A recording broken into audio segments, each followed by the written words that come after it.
प्रश्नावली 5 का चौथा प्रश्न है। लिखा है एक वृत्त एक चतुर्भुज ABCD के चारों भुजाओं को स्पर्श करती है। सिद्ध कीजिए AB धन CD बराबर BC धन DA। प्रश्न पढ़ लो और प्रश्न समझ में आ जाए। मुश्किल है बाबा, ठीक है। तो ऐसे पढ़ते ही समझ में नहीं आएगा, तो इसको हम जो है सरल रूप में आपको समझाते हैं कि प्रश्न क्या कहना चाहता है और हमें क्या करना होगा। तो बोल रहा है कि एक वृत्त है जो ABCD चतुर्भुज के चारों भुजाओं को स्पर्श करती है। यानी कि हम जो है सबसे पहले ये बना लीजिए एक वृत्त। तो हमने एक वृत्त बना लिया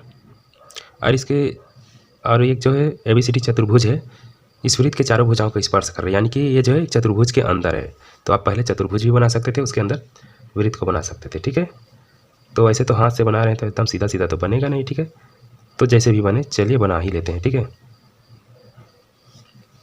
तो जैसा भी टेढ़ा मेढ़ा हमने एक वृत्त बनाया और एक चतुर्भुज बना दिया, ठीक है।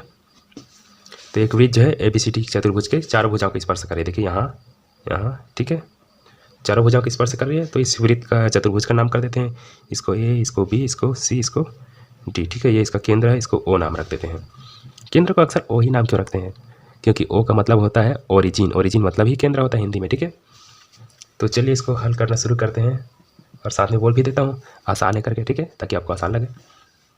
तो दिया है से शुरू होता है, दिया क्या है, ठीक है, दिया है इसको चतुर्भुज ABCD, ठीक है। ABCD एक चतुर्भुज है और यहाँ पर जो है जहाँ जहाँ टच कर रहा है उसका नाम भी तो लिखना पड़ेगा। मान लीजिए इसको P नाम रखें, इसको Q नाम रखें, इसको R और इसको S, ठीक है। तो लिख देना स्पर्श रेखा, ठीक है।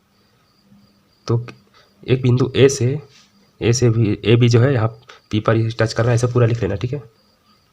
भुजा AB वृत्त को P पर, ठीक है, P पर, और इसी तरह से BC Q पर, और इसी तरह से CD R पर, तथा AD का हो या DA का हो, AD वृत्त को S पर स्पर्श कर रहा है, ठीक है। ठीक है, इसको समझ लेना आप लोग। जो AB भुज है यहाँ वृत्त को P पर टच कर रहा है या स्पर्श कर रहा है, उसी तरह से BC जो है Q पर, और CD जो है R पर, DA S पर टच कर रहा है, स्पर्श कर रहा है, ठीक है। हमें ये सिद्ध करना है। तो देखिए AB और CD को जोड़ा है, AB और CD को जोड़ा है, बराबर में BC और DA को जोड़ा गया है, ठीक है। तो कैसे करेंगे देखिए। तो हमें पता है, एक प्रमेय पढ़े थे हम लोग ने कि वृत्त के बाहर कोई बिंदु रहता है तो वहाँ से अगर कोई स्पर्श रेखा खींचते हैं, मान लीजिए ये जो है P है और ये वाला A है, ये वाला B है, ठीक है, और ये जो है केंद्र पर कोई भी कोण बना है उसके मतलब नहीं है। तो हमने पढ़ा है PA और PB जो है आपस में बराबर होता है। यानी कि कोई बाहर बिंदु से वृत्त पर कोई टच करे तो जो है दोनों भुजाएं आपस में बराबर होती है, ठीक है। तो यहाँ पर भी देखिए A जो है वृत्त के बाहर है और ये जो है यहाँ P पर टच कर रहा है और यहाँ जो है S पर टच कर रहा है ना। तो ये दोनों तो आपस में बराबर हो जाएंगे, है ना। तो इसी को हम लिख लेते हैं, ठीक है, कि A बिंदु पर, ठीक है, A बिंदु पर क्या हो रहा है, A बिंदु से जो है दो ठो टच रेखाएं, स्पर्श रेखाएं जा रहा है, एक AB जा रहा है, एक AD जा रहा है। तो A बिंदु पर देखिए A से P और A से S जो है आपस में बराबर हो जाएंगे, ठीक है, क्योंकि एक ही बिंदु के स्पर्श रेखा है। इस बिंदु से इसको भी टच कर रहा है, इसे यहाँ भी टच हो रहा है, ठीक। इसी तरह से B बिंदु पर देखिए, B बिंदु पर देखिए B से P एक टच रखा है और B से Q टच रखा है, ठीक है। तो ये दोनों भी आपस में बराबर होंगे, BP बराबर BQ, ठीक है। C बिंदु पर देखिए, ठीक है, C बिंदु पर आप लिख लेना, C बिंदु पर यहाँ से देखिए C से R ये जितना होगा CR उतना जो है C से Q भी होगा, ठीक है, C से Q। उसी तरह से D बिंदु पर क्या होगा, लिख लेना, D बिंदु पर D से R जितना लंबा होगा, ठीक है, DR जितना लंबा होगा उतना D से S भी होगा, ठीक है। तो इस तरह से देखिए सभी को हम जो है जोड़ देंगे। अगर लिखना चाहे तो समीकरण 1 लिख लेना, 2 3 4, ठीक है। सभी को हम जोड़ेंगे तो है हमें ये मिलेगा, ठीक है। तो ऐसे लिख लेना, समीकरण 1 2 3 व 4 को जोड़ने पर करके, ठीक है। चलिए सभी को जोड़ते हैं।